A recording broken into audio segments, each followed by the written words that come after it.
chapter 2, entitled Divinity and Divine Service, text number 31. I suppose the verse is on the board, so you can repeat this after me line by line. Taya vilasetishu eshu guneshu gunavaniva anta pravishta abhati vijnanena vijimpita taya vilasiteshu eshu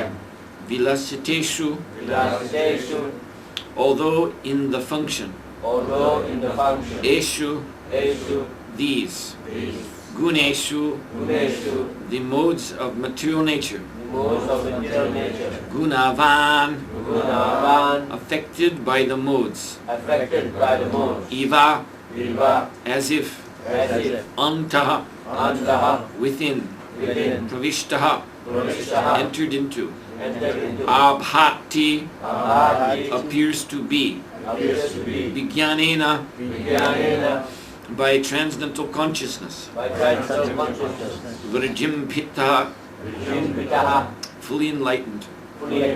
Translation and purport by His Divine Grace A.C. Bhaktivedanta Swami Srila Prabhupada Ki Jai. After creating the material substance, the Lord Vasudeva expands Himself and enters into it. And although He is within the material modes of nature and appears to be one of the created beings, He is always fully enlightened in His transcendental position. Purport: the living entities are separated parts and parcels of the Lord, and the conditioned living entities who are unfit for this spiritual kingdom are strewn within the material world to enjoy matter to the fullest extent.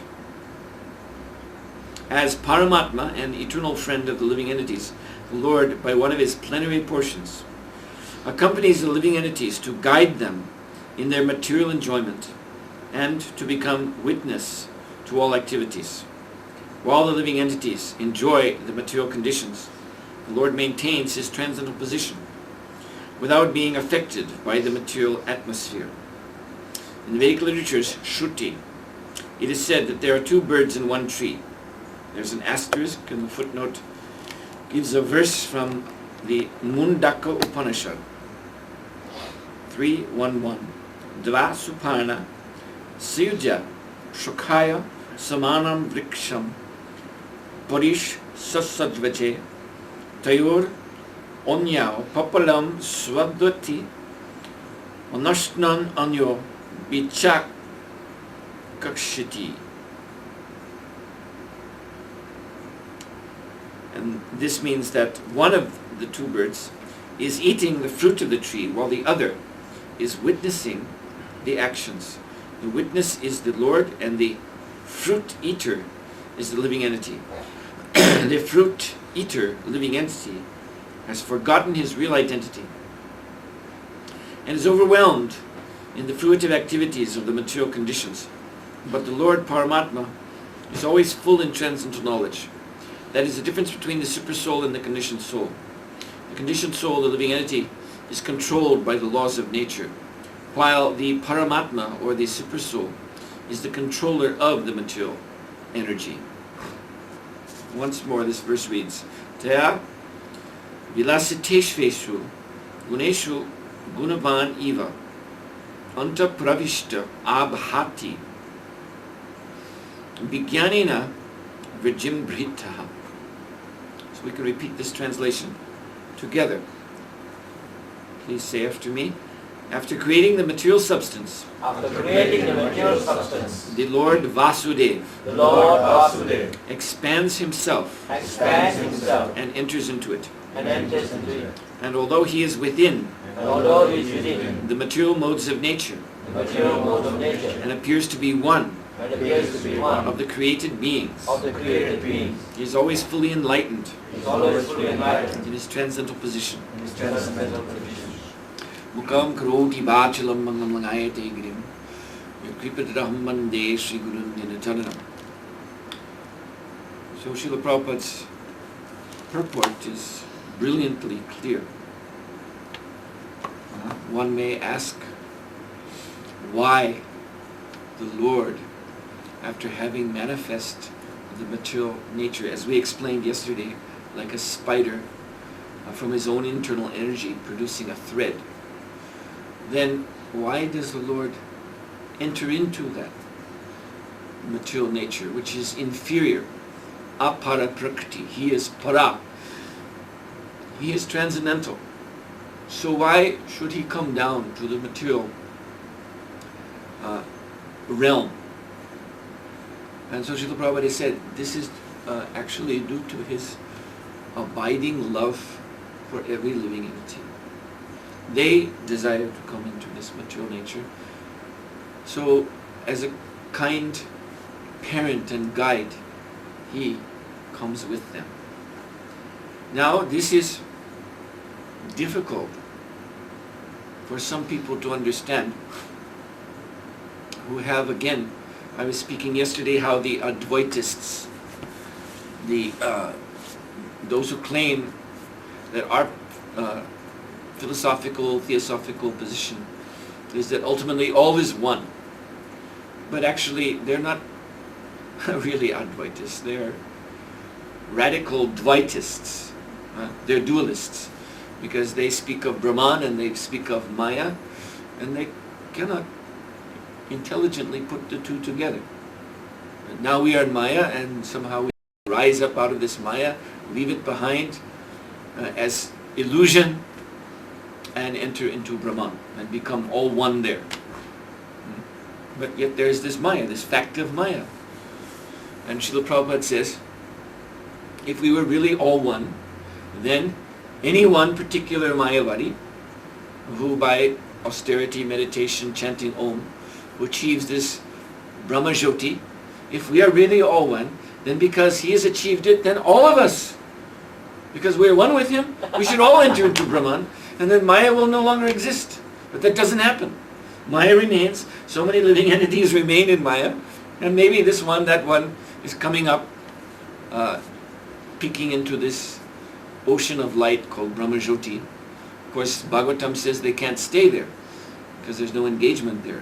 So, like I was saying yesterday, one becomes bored. One may attain some level of purity, but without superior engagement of our personal spiritual nature, we become bored just floating in this endless light of the Jyoti. And then our desires are awakened. That means our consciousness is not dovetailed in Krishna's loving service. So the consciousness, idle mind, devil's workshop. Everyone knows that. So again, material desires come and one falls down. Bhagavatam specifically describes this. Aruya krichchena param padam tada pachanti adho. Adho means to come down. Even though they have gone upward into Brahman, but unless, Bhagavatam says, they have actually achieved param padam. And literally in Sanskrit that means the supreme lotus feet. This pada means the pada, the lotus feet of the Lord, the personality of God. And unless we achieve shelter at his lotus feet, in other words, a personal relationship, one cannot remain in this impersonal state of Brahma Jyoti. So one falls down again. So you see, these impersonalists, they're plagued by this dualism. Maya remains, and Maya is waiting for them to come back, even if they go to Brahman. So it's a duality. And so similarly, there are, as I was explaining yesterday, even theistic persons who accept that God is a person, they still are hung up in this duality because they don't know how to relate this material world to the Lord. I was giving the example of Christians.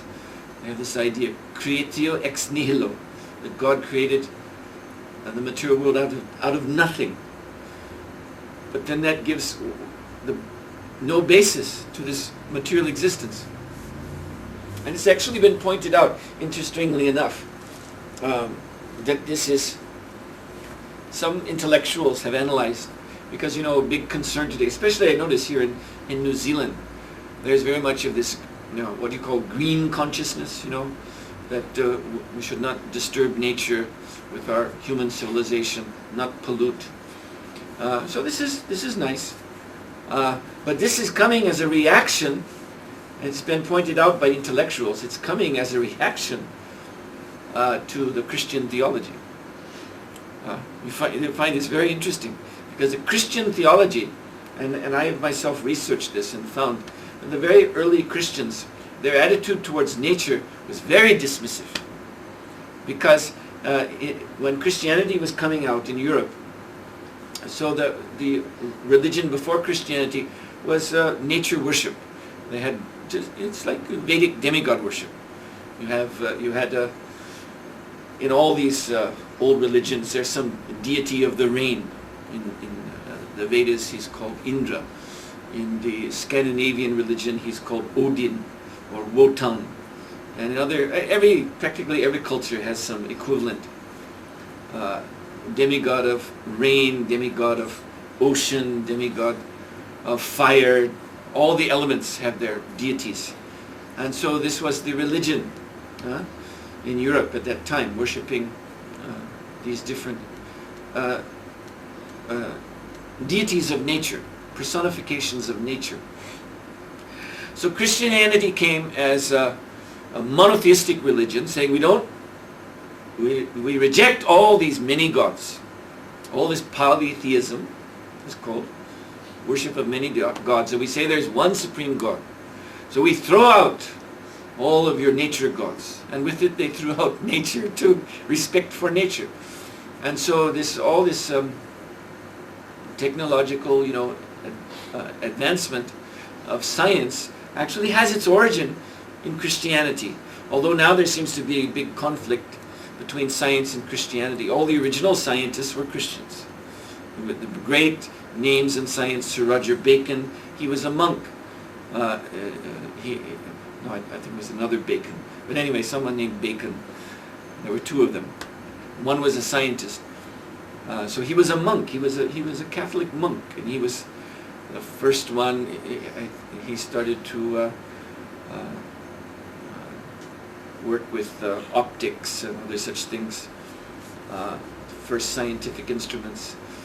And Sir Isaac Newton, he was a Christian, very staunch Christian.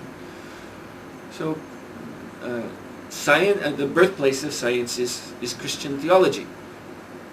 And the original intention of science was to try to prove that God is logical. You see, this is how they wanted to approach nature, analyze nature, and show that there must be an intelligence behind nature.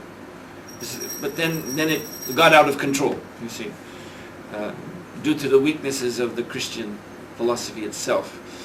And then science got out of the shadow of theology and became independent, and now is actually antagonistic. Science is mostly atheistic now. But so this scientific and beginning and technological beginning is coming out of the Christian theology itself. And nature, it was seen as something that we should manipulate. We should manipulate, we should use, exploit, control, gain. God has given it to us for our use, so we take it. And they didn't respect that there is any controllers, any deities behind nature. It's just for us. God has given it. God's creation is good, so let us take it and enjoy it. And so because of this attitude, it's been pointed out, this is why all that pollution and all this has come out. It's not respecting the actual powers of nature. And you trace this back to the idea that nature is created out of nothing. God just said, let it be. And there's this idea, it's in theology, it's called deism, that God gives the world to man. You see, God made the world, it's good, and then God said, you take it, and enjoy it. You see? And that's it. You can pray to me. I have nothing more to do with this. You see? And so this is how all this expansion of technology and science and the consequent pollution has come about. So anyway, this is what I'm pointing out, is that even a person may be theistic, accepting that there is a personal God. He may still have problems in relating the material world, material energy to that God. So this problem is very clearly, very comprehensively, completely dealt with in this Bhagavat philosophy. And I explained this to some degree yesterday. And now this is a furtherance of the same idea. That God has manifest the material creation for the living entities who have that immature desire to be independent from God, to try to be gods themselves. Alright, so we have this inferior material nature for you, and you can think of yourselves as the controllers and enjoyers of that, although you're not really. But you want to have this experience, you want to try for it, so you can try for it. And the idea is, there's this English saying, once burnt, twice shy. You see, once you burn your fingers, then the next time you're reluctant. So once they try to enjoy nature, try to take the position of God, and Maya kicks them, then they should become humble. Oh yes, I'm not actually a controller. There is a supreme controller, God, and this is His energy. That is the lesson to be learned. So, God is so kind, He doesn't just throw us into this world, kick us out of the spiritual world, dump us into the material world, and say goodbye to us, you rascals. He comes with us. He's so kind and so loving. He comes with us. But He does not share with us our sufferings and enjoyments. He is not taking on this mundane mentality of trying to get pleasure out of the material energy. This material pleasure is called jada rasa. Jada in Sanskrit actually means dead, something that's dead. You see, dead matter. So just like trying to enjoy this body, get rasa, taste out of this body, it means enjoying a dead thing. The body is already dead. The life is the jiva, is the soul. And for some time the soul is here, and therefore the body is moving under the influence of the soul. All the different activities are going on inside and outside. And then when it's time for the soul to leave, then the body just reverts to its natural jada condition, just dead matter. So actually that is really the nature of the body. It is just dead. So if one is trying to enjoy it, a dead body, this is, there's psychological terms for that, necrophilia. There's very perverse kinds of persons who do nasty things with dead bodies for enjoyment. So actually every conditioned soul, in some way or other, is like that, is perverse. We give up our spiritual position to come into these material elements and try to squeeze pleasure out of them. So that's not why Krishna comes. God is not sharing that mentality. But He's coming out of His divine compassion for the living entity. So as I said, this is difficult. For some people, their conception of God, they're fixed in this conception that God must be transcendental, He must be great, He must be above, we're down here, we're fallen, what does He have to do with us? They have a difficulty understanding this point of love. But there's a nice, this is from, in India there's a great collection of tales of Birbal and Akbar the Great. And these tales are called Birbal Badsa tales. And there's at least, I have referenced 175 such stories, and I think there's many more. And some of these are quite nice. So there's one story where the Badshah, the Akbar, because Birbal was his counselor, but he's a Brahmin. He's a kind of counselor and also kind of a court jester, because he had a very sharp sense of humor. And the Akbar, he was a Muslim, but he dearly loved him. But sometimes they would have this little bit controversial discussion. Akbar being Muslim, Birbal being a Hindu. And so one day Akbar came to Birbal and said, "Now, you Hindus, you say that Vishnu is the supreme God." Birbal said, "Yes." And Akbar said, "But I don't understand one thing. You say that God comes into this world. For example, he comes into this world in 10 avatars. Dasha avatar. And why? Why should he do this?" This Birbal could not understand, because they have this idea, like they say in the Arabic language, Allahu Akbar, which means God is great. And the Islamic view of God is that he's above, you can't even think of him, he's above everything, he has nothing to do with this world. And if you try to represent God in any way, in any picture or form, any kind of indication, that's already blasphemy, and you should get your head cut off, and all these niceties of their doctrine. Because he's just beyond everything. And it's an offense to conceive of him in terms of forms that we have experience of. So of course the Dasavatar of Vishnu, the 10 incarnations, we see pictures of them, they're clearly described, so their form is known. And this was the thing that Akbar could not understand. And so he was challenging Birbal, what is this? We understand from our Quran that God is great, and you're saying God comes into this world himself and takes these forms. Makes no sense to me. I can't understand why God would do that. So Birbal said, Birbal was extremely intelligent, and he even had some prescience. That means he could even to some degree see into the future. So Birbal simply replied, "Your Majesty,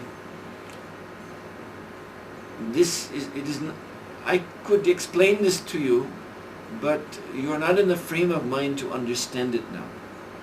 So let us wait. Let us wait for the right time when I explain, and you will be able to appreciate my explanation." So Akbar, he knows Birbal. He knows he's very intelligent. So all right. We'll table this question. Table this question for a time when you think it is right for us to discuss this. So a bit later, the Badshah was in his pleasure garden. He had a big royal garden, and in this garden also there was what they call in Bengal pukur, a big tank, bathing tank. And this is where the king would go swimming, sporting in the waters, and his royal family would also enjoy.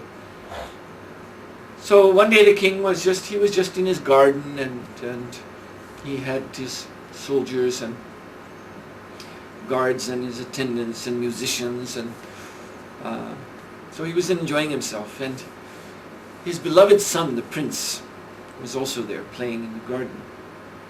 So as the prince was playing, going here and there, as young boys do, he got near the edge of the pool, and he slipped.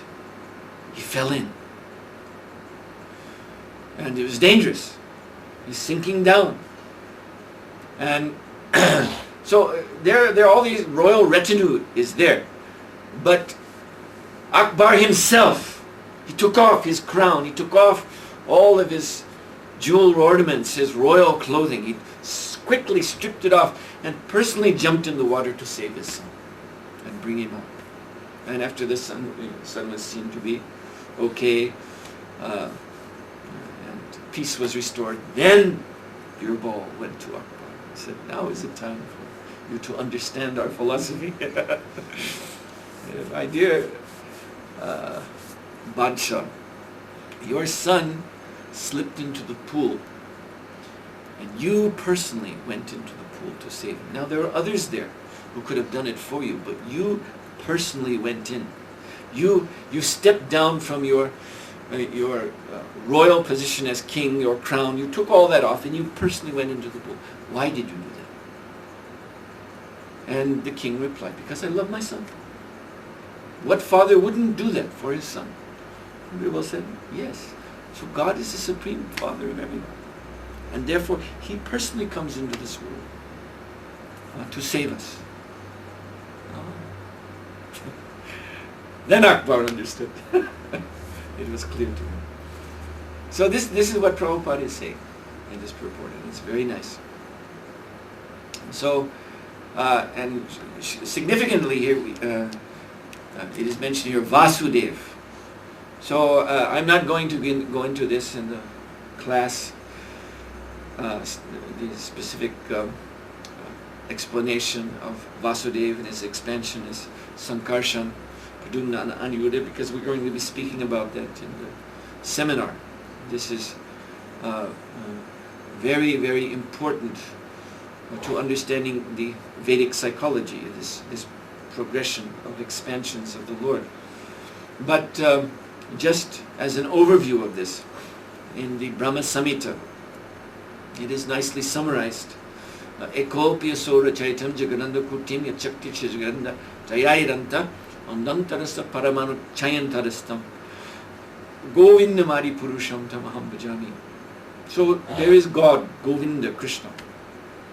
Eko, it is stated in the first word of this verse. He is one. He is not dual, he is not many, he is one.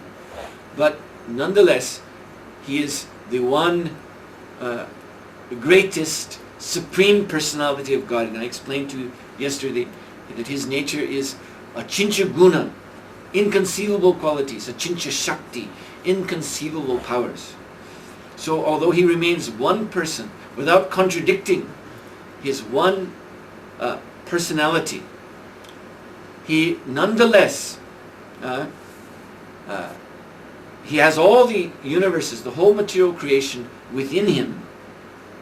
Simultaneously, it is within his person. All the universes, everything is within Krishna. Like we've been worshipping Lord Damodar, singing Damodarastakam. So in the Damodarastakam prayers, in the last verse, the poet is offering those obeisances to the Lord, to the rope, and to the Lord's belly also it is mentioned.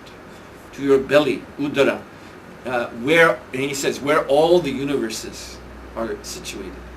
So all the universes, and there are countless universes, they're all within Krishna. So at the same time, this one Krishna, he enters in to all those universes. At the same time, the universes are within him, and yet he is within the universes at the same time. And moreover, when he enters into the universe, he expands and enters into the heart of every living being, and even into every atom. So this is wonderful. This is Achincha Shakti. And when you think about it, if you meditate on this explanation I've just given you, then your mind will just become, you realize the meaning of the word Achincha. Achincha means, as I said, inconceivable. The mind cannot conceive of it.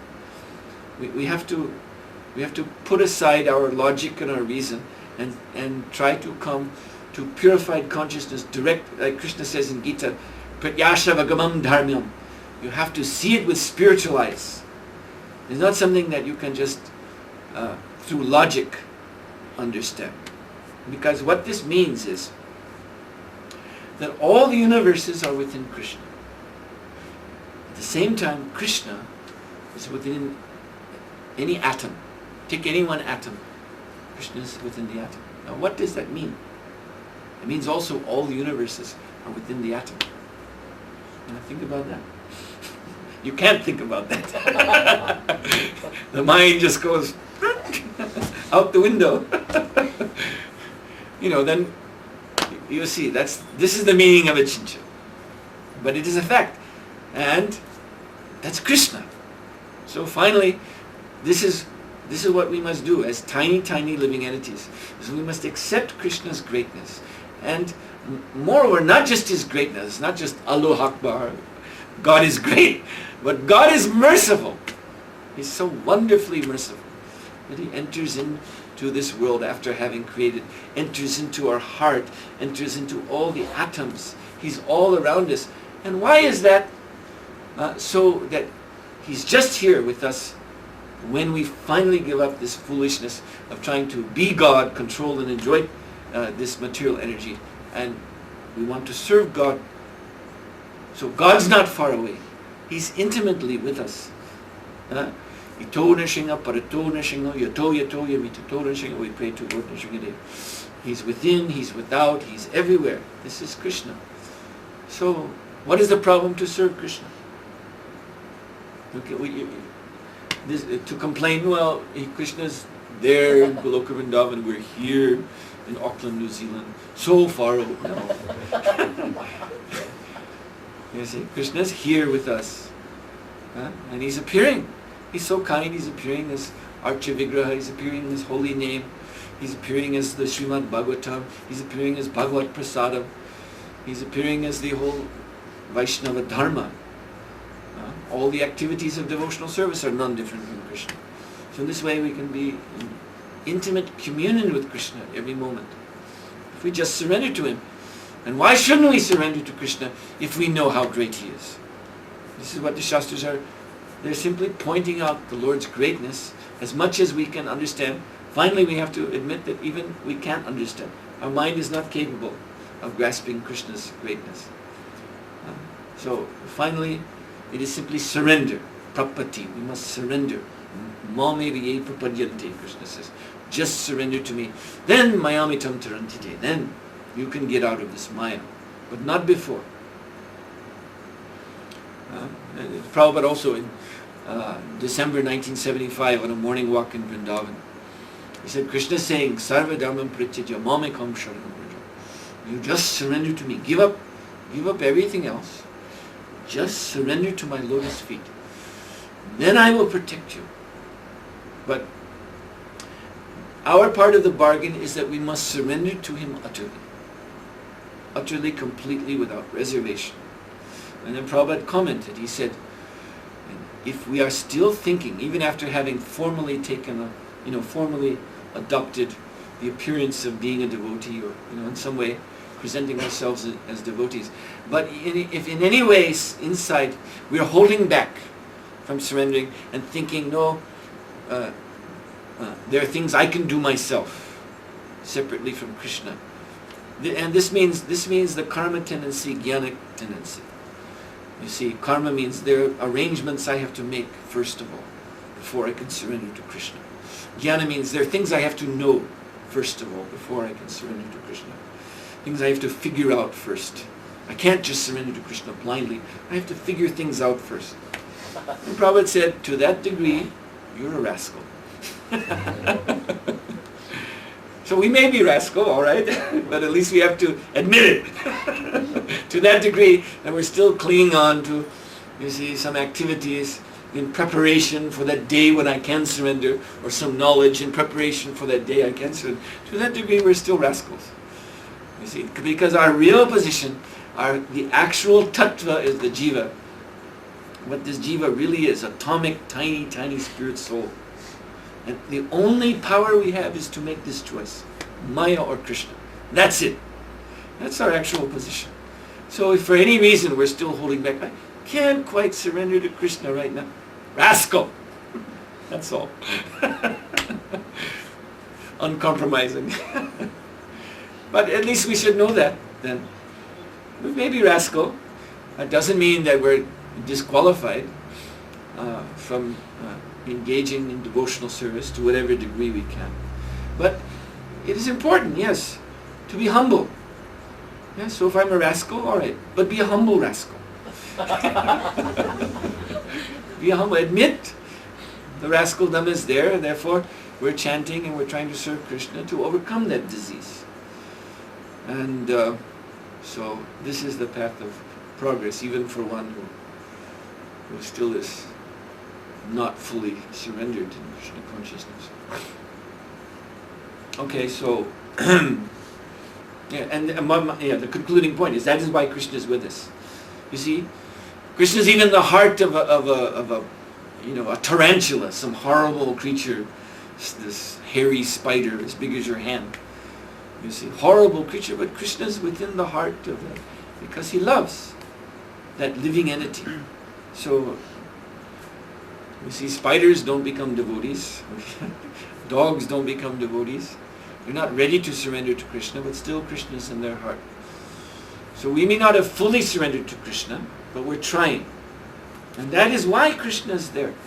He's there already, waiting. He's saying, come on, come on, come on. Just like mother, she holds the child when the child is learning to walk, holds up the hand, and father stands in front and says, come on, come on, come on, come on. So material nature, Prakriti, she's holding up the jiva. Now I'm going to let you go. You've been clinging to me for so long, and now it's time for you to go to your father, to go to Krishna. And Krishna is there already. Come on, come on, come on. And so we start about, maybe we fall. Maybe we fall and Maya picks us up again. Prakriti, material nature, picks us up. Okay, second chance. It's all right. Try it again. But Krishna is always there because he loves us. And one day the jiva will make that little walk across into the arms of the Father.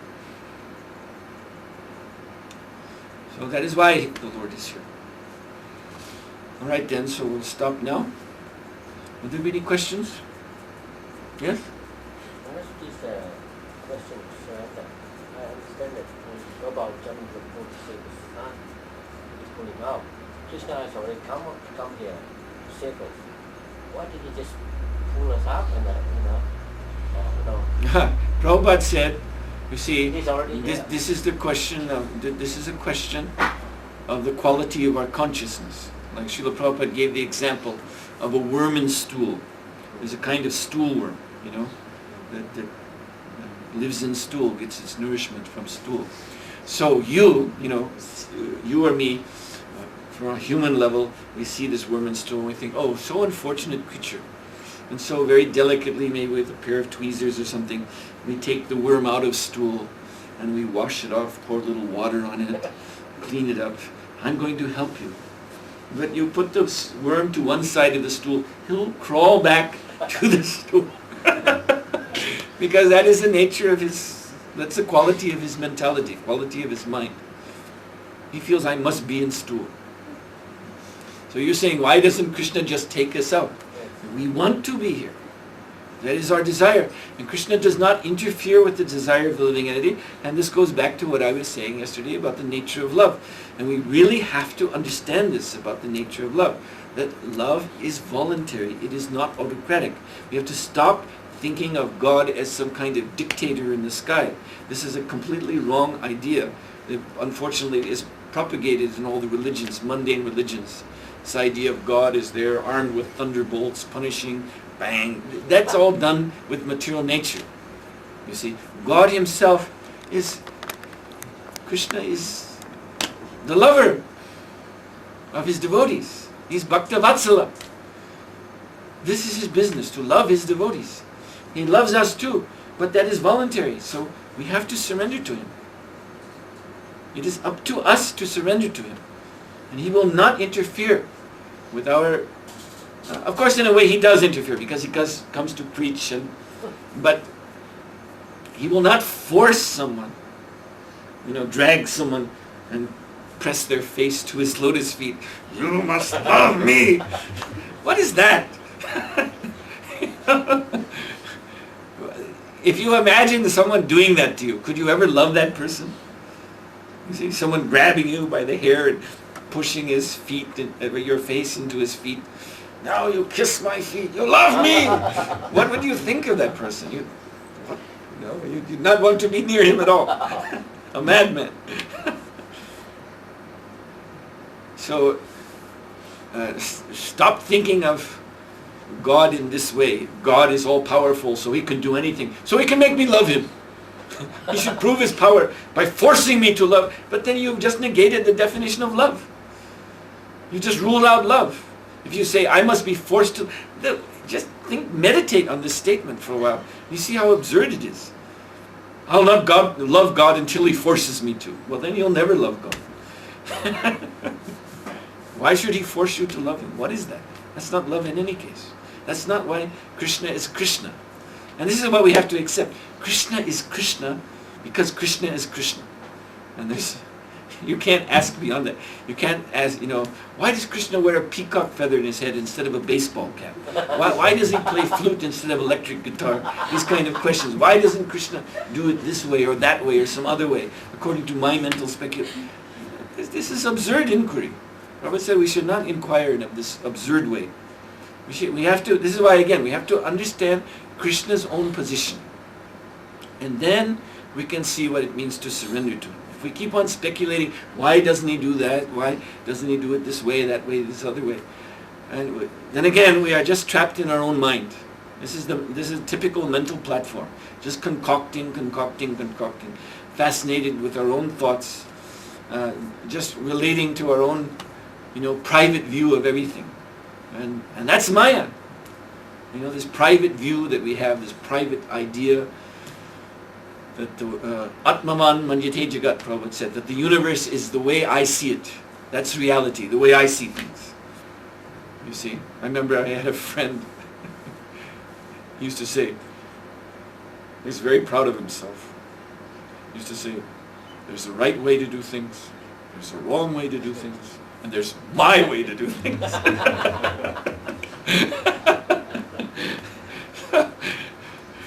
We have to give that up. We have to learn to do things Krishna's way. He's God, and we're not. And we have to surrender.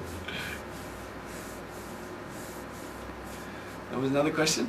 Yes. Maharaj, in Hindu religions, they have so many different demigods, and it's very, very confusing for people to come to the point that actually Krishna is Supreme Personality of Godhead. So how we can tell people that Krishna is Supreme Personality of Godhead, actually demigods are different than Supreme God. How we can tell them just simple way instead of spending. Well, Bhagavad Gita is simple way. And if they're not able to understand Bhagavad Gita, then you should just give them prasadam. They won't be able to understand. If Krishna has spoken Bhagavad Gita. Bhagavad Gita is the ABCs of this Bhagavad philosophy. All the philosophy condensed in 700 verses. You can read Bhagavad Gita in 45 minutes, just the verses. So it's a simple book. And there's very clearly what Krishna says about his own position as Supreme Personality of Godhead, as demigods, as his supervisors of his material energy, and those who worship demigods are doing that because they are less intelligent, because their heart is full of material desires. Everything is there without question, very clear. So if a person cannot understand Bhagavad Gita, if a person says, well, that's too difficult, then just give them prasadam, encourage them to chant Hare Krishna, because they need to be purified. We can't go any lower than Bhagavad Gita. Of course, if someone someone may be simple but pure-hearted, like child. So child, you can, Prabhupada, he used to be very transcendently proud of his very early a little child disciple of his called Saraswati, who was the mother of Mataji, my god sister, and Shamsundar Prabhu. And he used to be so pleased that Malati, she was only a 5-year-old girl, but when she would be in the public, like when Prabhupada would be leaving in the airport, all the devotees would go to see Srila Prabhupada depart, and Saraswati would in that time would preach. She would go, little girl, to the other passengers who were sitting in the waiting area, and she would say, "Do you know who is Krishna?" And they would say, "No." And then she would say, "Krishna is the Supreme Personality of Godhead." And Prabhupada was so satisfied with it. He used to praise Saraswati. Very nice. Because, so a child, the intelligence is not very developed. But when the heart is pure, then that's enough. Who is Krishna? The Supreme Personality of Godhead. Yes, that's enough. So a person may not be, very intellectually developed, but at least if the heart is pure, then that much is enough. They'll accept. But this is the point. We have to be purified to accept this. And so therefore there's a practice. Chant Hare Krishna, take Krishna Prasadam, associate with devotees. Because this attraction to demigod worship, because I preached, in India and in Indian communities in different countries, and it's very easy to see this. Some people from Indian Hindu background, they come and it's a problem for them. They've raised from childhood to worship Durga or Ganesh or something, and how do I give this? It becomes a real problem for them. But you can see quite clearly that difficulty that they have is rooted in their material desires. The more they have material desires, then this is exactly what Krishna says. Kamaistaistar, those who have this calm in the heart, then prapajante anta devata. They surrender to anya devata, means other gods than me. You see? So it's clear. It's a very simple equation. But those who are maintaining strong material desires, then they will have these strong attractions to the demigods, and they will have this problem. You are saying Krishna is supreme, but we have been worshipping Durga or Ganesh or someone, and how can we give that up and surrender to Krishna? Then Ma will punish us if we she'll be angry with us, even though her name in the Mangal Shanti prayers to Durga is one of her names is Vaishnavi. So why should she be mad at you if you surrender to her Lord, Sri Vishnu? But they think like this. No, she will be angry with us and punish us. How can we do it? And this is all because of their strong material attachments. So therefore one has to be purified. We have to purify our desires, and that's by the practice of Krishna consciousness. So it is, this is kind of like what you're talking about here. It's also the discussion with people of other faiths, other religions, Christians and so on. They also have, they may believe in one supreme God, but that conception they have of God is also quite materialistic. Actually, that God is a demigod, not really like Krishna. Like in the Christian Bible, it opens with creation. God said, "Let there be light," and there was light. You see, that's how it opens. So what God was doing before, it's not told in the Bible. His existence is inseparable from the act of creation. So this is not Bhagavan. This is maybe Lord Brahma. Lord Brahma, he appears out of the lotus, and then he creates. And this is like the Bible, you see. And the Bible says that God is Alpha Omega. These are the Greek alphabet, the beginning and the end. So beginning of creation, end of creation. This is their limit of their understanding of God, always in connection with this material world. The transcendental nature of God, they don't know. You see? So this also even they say there's one God, but their conception of him is so connected to this material world that it's a material connection. And so with these people who have a lot of faith in their own religion that they were born into, it is not very constructive to hammer away at them. No, this is wrong. Krishna is the real God. This is not very constructive preaching. They'll just resist. They'll become offended. You're attacking my religion. So better give them prasadam, encourage them to chant Hare Krishna and associate with devotees, and again become purified. And then they'll be able to understand. I know in Maharashtra, in Western India, there's a nice boy there. I've forgotten his name now. Ibrahim, Bhakti Ibrahim, I think.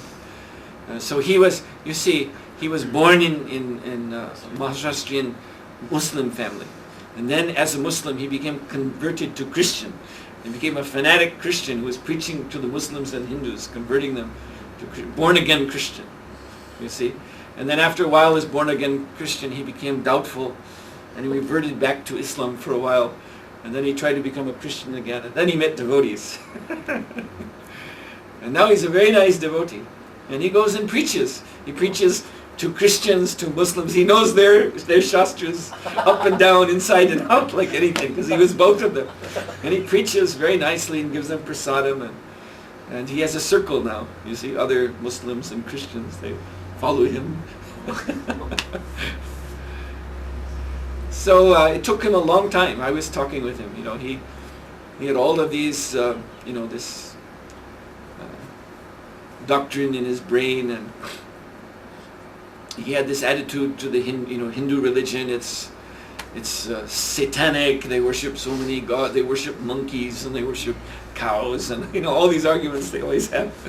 He was totally brainwashed by this. But by association, continued association, the devotees he met, he was somehow attracted to them. He realized, he could understand. He was an honest person to understand. I'm trying to be so religious, but I'm I'm so agitated. I can't control my senses. I have so many problems, and these people are happy, and I want to be happy. I want to be blissful and pure, and they have it. I don't understand how they have it, but I see they have it.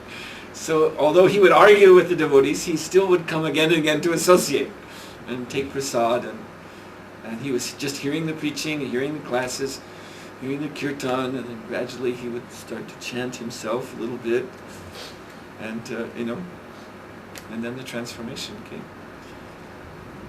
So better to do it by this way.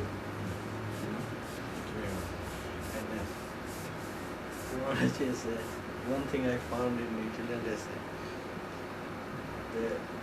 they offer Jesus to sometime little ham and wine to their God. Is that what sort of offering is that? This is in the mode of ignorance. In India you see it more clearly because of the stratification of the Hindu society. There's, even now in India, although it's Kali Yuga and things are very mixed up, still you see in society the Sattva Gun, Rajagun, Tamogun. So down in Tamoguna, this is where they have this type of worship of, usually it's Shiva, Durga, this according to what they call the Mama Marg, left-hand path, and they worship these. They worship in this way with meat and wine and fish and these kind of things. And this is very tamasic. And these people who do this, it's known in India. These are the low-class people who are doing like that. So then you go outside of India and everyone is low-class. So in their big churches and temples, it's not in the village, but it's in the big city, in the church, the priest, like in the Catholic religion. And they worship at the altar offering wine.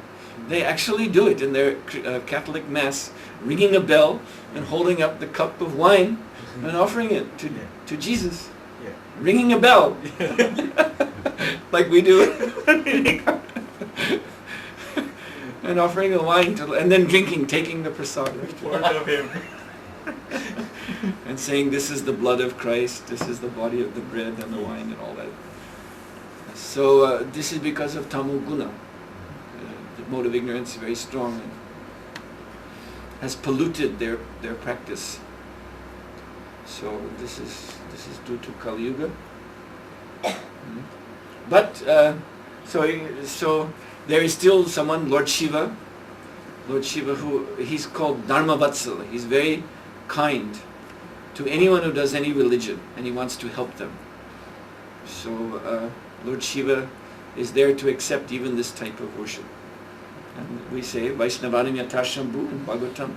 Lord Shiva is the greatest Vaishnava. He's the greatest devotee of Lord Krishna. So as a kind of preparatory upadharma, sub-religion, he's gathering these persons to himself who are in the Tamal Guna but still want to do some worship. And then but because he's Vaishnava, he tries to elevate them. Like Srila Prabhupada gives the example of Ravana. Ravana was a worshipper of Lord Shiva. And Lord Shiva gave him blessings to make him very powerful. So powerful that the Devatas, they went to Brahma and they said, we can't do anything about this Ravana. He's become too strong by the grace of Lord Shiva. Only Lord Vishnu can defeat him. So then the Lord incarnated as Ramchandra. And this Ravana, although he was an asura, total materialist, he died having the darshan of Lord Ramchandra. And that's the mercy of Lord Shiva. He's so kind. So here's a demon. How, why should he have darshan of the Lord leaving his body? But Lord Shiva arranges this. So this way, there is a system. It's very nice. Yes. Vaishnavas, they worship in many forms. You can see in our altars is different forms. Jagannath, Sudarshan, small Krishna, Baladaka, Krishna, Shima Sundaram, Gauranga, many forms. And then I want to ask a question in a more personal way. So when you approach the Lord, do you have some particular form of Ishtadeva whom you feel more attraction? You're asking me. Yeah. Well, I don't answer questions like that. So. Like someone used to ask Srila Prabhupada, someone was asking Prabhupada, can you tell us about your relationship to your Guru Maharaj? Your intimate relationship with your spiritual master. And Prabhupada said, that you do not require. And then the person again got a little brave. Oh, but Prabhupada, can you please tell us about intimate relationship? Prabhupada said very loudly, that you do not require. So that's my answer to you. That you do not require to know. That's not of any consequence here in the Srimad Bhagavatam class. But if you look, this is my altar. And I'm worshipping Jagannath Shila, Jagannath Sudarshan. So it should be obvious to you. And why you have to ask this question in class, I don't know. But it's irrelevant in any case to the philosophy. All right, then we'll stop here. Srila Prabhupada ki jai.